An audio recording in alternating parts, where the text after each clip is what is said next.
నమస్కారం డాక్టర్ ప్రదీప్ జోషి గారు. శ్రీమాత్రే నమః. నేను అంటే మనిషిని గుర్తు తీసుకొస్తాను ఒకసారి. మీకు గుర్తుందో లేదో 'తుపాకీ' అని ఒక సినిమా ఉంటుంది. విజయ్ తలపతిది. అందులో విలన్‌గా చేసినటువంటి ఒక క్యారెక్టర్ తన పేరు విద్యుత్. విద్యుత్ జమ్మత్. వెరీ రీసెంట్ అండి. అంటే మీరు చూసుంటారని నేను అనుకుంటున్నాను. తనకి బయట అంత సోషల్ ఇమేజ్ ఉంది.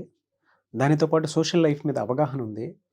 ఒక స్టార్ హీరో తోటి, ఒక స్టార్ డైరెక్టర్ తోటి సినిమా తీసినటువంటి విలన్ క్యారెక్టర్ చేసినటువంటి ఒక మనిషి బట్టలు లేకుండా ఒక వైరాగ్యంలోకి వెళ్ళిపోయి అంటే జీవితాన్ని అంటే అందులో ఏముందనేది నాకు తెలీదు. స్పిరిచువల్ లైఫ్ నుంచి చూసేటప్పుడు మీకు క్లారిటీ ఉంటుంది కాబట్టి అడుగుతున్నాను. అంత బాగా లైఫ్‌ని లీడ్ చేసిన లైఫ్ స్టైల్ కూడా చూస్తే బయట నుంచి ఒక్కొక్క రేంజ్ ఇది ఉన్నటువంటి ఒక మనిషి సోషల్ మీడియాలో అతను కొన్ని ఫోటోస్ చూశాను ఈ మధ్య కాలంలో నేను. బట్టలు లేకుండా ఏకాంతంగా తనకు నచ్చినటువంటి పని చేసుకుంటూ ఒకలాంటి లైఫ్ స్టైల్‌ని లీడ్ చేయటం అనేది. ఒక మనిషి ఆ స్టేట్ ఆఫ్ మైండ్‌లోకి ఎలా వెళ్ళిపోతాడో, ఆ మనిషి ఆ విధంగా బిహేవ్ చేయడానికి గల కారణాలేంటి? అన్నీ మర్చిపోయి దాన్ని అసలు మనం ఎలా చూడాలంటారు? డాక్టర్ సచిన్ రాజ్ అత్యాధునిక వరల్డ్ క్లాస్ ఫిజియోథెరపీ ట్రీట్మెంట్ తో అన్ని రకాల నొప్పులకు శాశ్వత పరిష్కారం. శ్రీ గురుభ్యో నమః. శ్రీమాత్రే నమః. నేను కూడా వీడియోలు చూశాను. అవి వాస్తవమో మార్పు చేసిన అయితే నాకు తెలియదు, కానీ చూసిన తర్వాత నన్ను చాలామంది అడిగారు కూడా, ఇదేంటండి ఎక్కడో హిమాలయాల్లో వెళ్ళిపోయి ఇన్ని కోట్ల ఆస్తుండి కోట్ల డబ్బులు సంపాదిస్తున్నారు, ఆయన ఏదైనా ఒక సినిమా చేస్తే కొన్ని కోట్ల రూపాయల రెమ్యునేషన్ వస్తుంది, మళ్ళీ ప్రజల్లో విపరీతమైనటువంటి ఆదరణ ఉంది, ఒక మంచి సెలబ్రిటీ అక్కడెక్కడో అడవిలో వెళ్ళిపోయి తనకో తానుగా ఒకళ్ళ అడవికి వెళ్ళి ఎవరైనా క్యాంపెయిన్ చేయొచ్చు, ఏదైనా చేయొచ్చు, కానీ ఇలా బట్టలు లేకుండా ఉండడం ఏంటి అనేది చాలామంది కూడా నన్ను అడిగారు. సో నేను ఇతను ఒక్కని గురించే నేను చెప్పట్లా, అంటే ఇతను సెలబ్రిటీ కాబట్టి ఇప్పుడు ఇది బయటకు వచ్చింది. అవును. దీనికి పతంజలి యోగ సూత్రంలో ఒక నియమం చెప్పారు, దీనికి హఠయోగ ప్రదీపకులు కూడా చెప్పారు దీన్ని. ఇవేమిటి అంటే గనక దీన్ని ఏమంటారు అంటే అపరిగ్రహ కారకము అంటారు. ఏమంటారు? అపరిగ్రహ కారకము అంటారు. అంటే ఇది చెప్తారు. అపరిగ్రహ స్థైర్యే జన్మ కథాంత సంబోధ. అంటే ఎవరైతే అపరిగ్రహ కారకాన్ని జీవితంలో ఓన్ చేసుకుంటారో వాళ్ళకి తమ యొక్క జన్మకు సంబంధించిన ముఖ్య ఉద్దేశం ఏంటో తెలుస్తుంది, పూర్వజన్మకు సంబంధించిన వృత్తాంతము తెలుస్తుంది, వాళ్ళ యొక్క మెచ్యూరిటీ లెవెల్స్ చాలా హయ్యర్ లెవెల్లో వెళ్ళిపోతాయి, వాళ్ళకి ప్రతి ఒక్కరి ఆరా గురించి తెలుస్తుంది, అది కాకుండా వాళ్ళ శరీరము యూనివర్సల్ తోటి కనెక్ట్ అవుతుంది. దీనికి అపరిగ్రహ కారకము అంటారు. అపరిగ్రహ కారకము అంటే ఏంటంటే శరీర వ్యామోహాన్ని పూర్తిగా త్యజించడం. శరీర వ్యామోహాన్ని పూర్తిగా త్యజించడం, అసలు శరీరం అనే భావన నుంచి బయటకు రావడం. అలా రావడానికి పూర్వకాలంలో ఇప్పటికి కూడా చాలామంది యోగులు ఉన్నారు కొంతమంది. అంటే ఈయన బేసిక్గా 15 రోజుల ప్రాక్టీస్ ఏదో చేసి వస్తారు ఈయన, కానీ నాకు తెలిసిన గొప్ప గొప్ప మహర్షులు ఉన్నారు, గొప్పవాళ్ళు ఉన్నారు. వాళ్ళు వాళ్ళు బద్రీనాథ్ క్షేత్రం తెలుసు కదా, బద్రీనాథ్ క్షేత్రములో, కేదార్నాథ్ క్షేత్రములో మంచు కొండల్లో వాళ్ళు నగ్నంగానే వాళ్ళు తిరుగుతారు. మంచు మీద మీరు కాలు పెడితే, ఒక్క కాలు పెడితే సుర్రు అంటుంది మీకు, రెండోసారికి మీ కాలు మొత్తము మొద్దుబారిపోతుంది. మంచు కొండల్లో మనం ఫుల్ జాకెట్లు వేసుకున్నా మనకి చలిని తట్టుకోలేం మనం. అలాంటిది మంచు కొండల్లో మీకు ఒక సాధువుది కూడా ఒక వీడియో ఉంది. మంచు కొండల్లో ఆయన నడుస్తాడు, బేర్ ఫుట్ తోటి నడవడము, మంచు కొండల్లో చల్లటి నీళ్ళల్లో స్నానం చేయడం, అవే మంచులోనే చల్లలో స్నానం చేయడం ఆయన. సో ఆయన పూర్తిగా నగ్నంగానే ఉంటారు ఆయన. ఇది అపరిగ్రహ కారకాన్ని ఓన్ చేసుకునేటువంటి వాళ్ళు శరీరాన్ని వాళ్ళు ఓవర్కమ్ చేస్తారు. శరీర దుఃఖాలు వాళ్ళకి ఇంకా రావు, ఇంకా శారీరక దుఃఖాలు అంటుకోవు వాళ్ళకి. ఇది యోగాలో అద్భుతమైన ప్రాక్టీస్. ఇది ఏ స్టేట్ ఆఫ్ మెంటాలిటీలో ఉన్నప్పుడు ఈ సోషల్ లైఫ్ అంతా వదులుకొని వెళ్ళిపోతారు సార్. అంటే ఆ ఎక్స్ట్రీమ్ ఆ స్థితిని ఏమంటారు, కింద నుంచి ఏ విధంగా వాళ్ళు ఒక్కొక్కటి వదులుకొని అక్కడ దాకా వెళ్ళిపోతుంటారు? సింపుల్ ఒకటే నాగరాజు, నాది అని ఎప్పుడైతే మనం అనుకుంటామో మనకి దుఃఖం, ఇది నాది కాదు అనుకుంటే మనకు దుఃఖం లేదు. ఇప్పుడు ఉదాహరణకి మొన్న ఢిల్లీలో ఒక 20 అంతస్తుల బిల్డింగు 1 నిమిషంలో పడగొట్టేశారు. అది మనం అందరం చూసాం. అది నీది అయ్యిందనుకో, ఒక్కసారి ఫీల్ అవ్వు, నీ జీవితకాల సంపాదన మొత్తం పెట్టి 20 అంతస్తుల బిల్డింగ్ కట్టావు, 1 నిమిషంలో కూలిపోయింది, నీది అనుకో, ఎట్లుంటుంది? దుఃఖం ఉంటుందో ఉండదు. మామూలుగా కాదు. నీది అని ఏదైతే అనుకున్న దాన్ని నువ్వు ఎప్పుడైతే దూరం అవుతావో, నీది అనుకున్న దాని మీద నీకు ఏ దుఃఖం ఎప్పుడు ఉంటుంది. నాది నాది అని ఎప్పటి వరకైతే మన జీవితంలో అనుకుంటామో, నేను నాది అనుకుంటామో, మనకి దుఃఖం ఉంటుంది. అహం అనేటువంటి దాన్ని మనం ఎప్పుడైతే త్యజిస్తామో, అప్పుడు అహం అంటే ఏంటి అంటే నేను అనే దాన్ని మనం త్యజించాలి. నేను అంటే ఏంది, శరీరాన్ని కూడా మనం త్యజించాలి. శరీర భావం నుంచి బయటకు రావాలి. అంటే శరీరాన్ని ప్రకృతికి మనము అంకితం చేయాలి. అలా ప్రకృతికి ఎక్స్పోజ్ చేయాలి. అందుకోసమే ఎక్స్పోజ్ అంటారు. ప్రకృతికి ఎప్పుడైతే శరీరాన్ని ఎక్స్పోజ్ చేస్తారో, అప్పుడు నీలో ఉన్న దుఃఖాన్ని మొత్తం కూడా ప్రకృతి తీసేసుకుంటుంది. ఇంకా దుఃఖం అనేది ఇంకా నీకు ఉండదు, ఇంకా ప్రకృతి తీసేసుకుంటుంది. అలా ఒక అద్భుతమైన యోగ ప్రక్రియ ఉంటుంది. ఆ యోగ ప్రక్రియ ప్రాక్టీస్ చేయాలంటే అలా వెళ్ళిపోయి నేను కూడా విద్యుత్ జామ్ వల్లగా నేను కూడా వెళ్ళిపోయాను అనుకుంటే అది జరగదు. అది ఆయన ఎంతో యోగా ప్రాక్టీస్ చేశాడు. ఆయనకు సంబంధించిన మీరు మార్షల్ ఆర్ట్స్ యోగా ప్రాక్టీస్ మీరు చూడండి. ఆయన డైలీ 8 గంటలు సాధన చేస్తాడు. ఆయన యోగా సాధన చేస్తాడు. యోగ సాధన చేసి చేసి చేసి ఆ తర్వాత ఆయన ఆ లెవెల్కి వెళ్ళాడు ఆయన.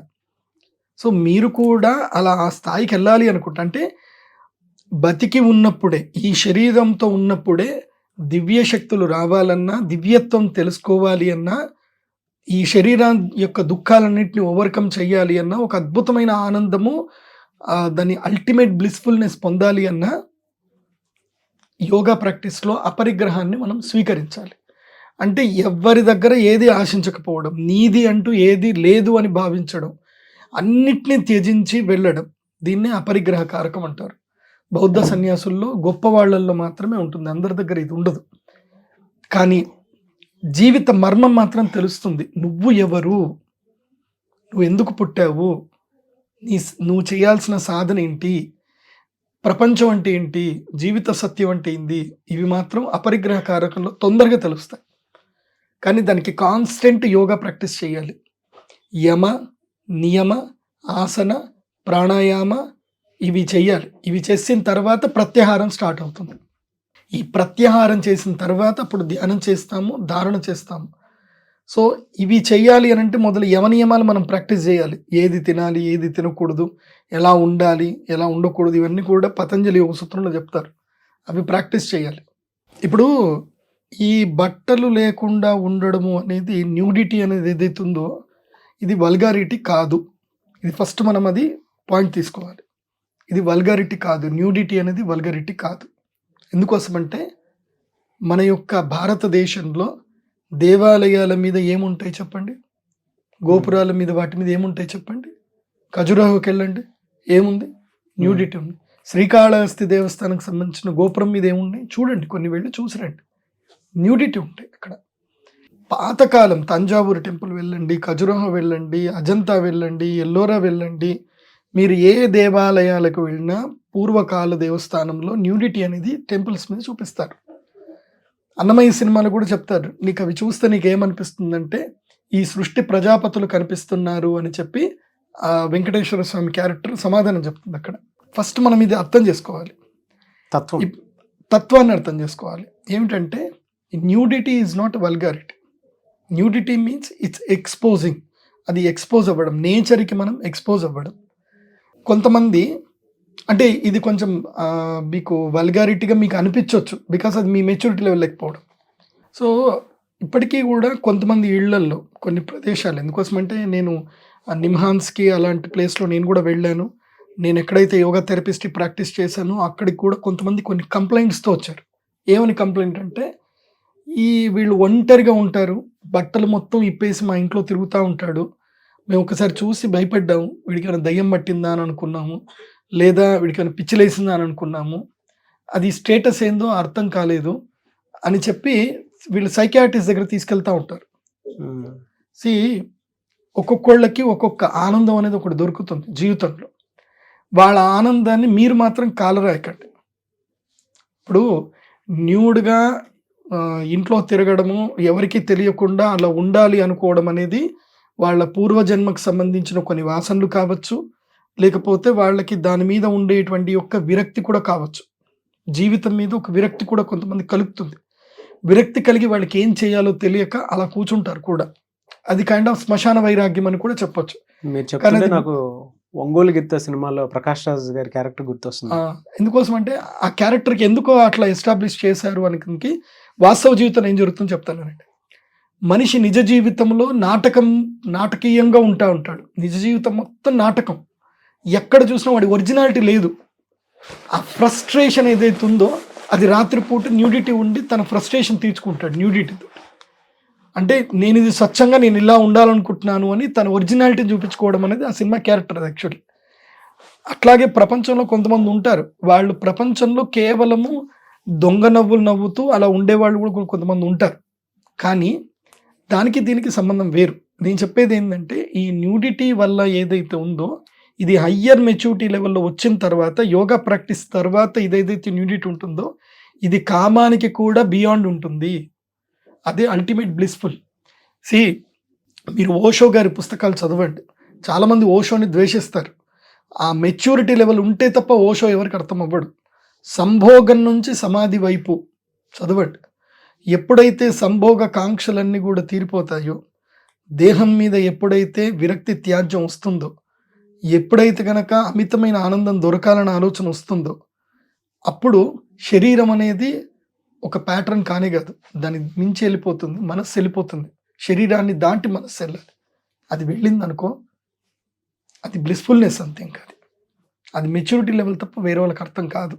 అంటే మనిషి ఆ స్థితిలోకి ఎందుకు వెళుతున్నాడు అనే దాన్ని మీరు సెర్చ్ చేయండి. కావాలంటే మీకు తెలిసి ఏదన్నా గూగుల్ సెర్చ్ ఇంజన్లో ఎక్కడైనా మీరు సెర్చ్ చేసి మీకు ఏం అవగాహన కల్పించింది అనేది కూడా మీరు కామెంట్లో పెట్టండి.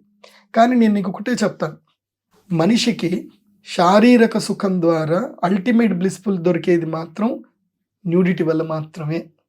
ఒక బ్లిస్ఫుల్ స్టేటస్ అంటే బ్లిస్ఫుల్కి ఒక చిన్న మిఠాయి లాగా, ఒక చిన్న ఎగ్జాంపుల్ లాగా ఒక క్షణకాలం దొరుకుతుంది. అది ధర్మార్థ కామమోక్షంలో ఉన్న కామం వల్ల మాత్రమే సిద్ధిస్తుంది. అది మెచ్యూరిటీ లెవెల్లో ఉన్న కామం మాత్రం సిద్ధిస్తుంది. అసలు కామముని వల్గారిటీగా ఎవరైతే భావిస్తారో వాళ్ళకి మెచ్యూరిటీ లెవెల్ లేదు అని అర్థం. మీరు కావాలంటే సెర్చ్ చేయండి, ఓషో గారి బుక్స్ చదవండి, మీకు తెలుస్తుంది.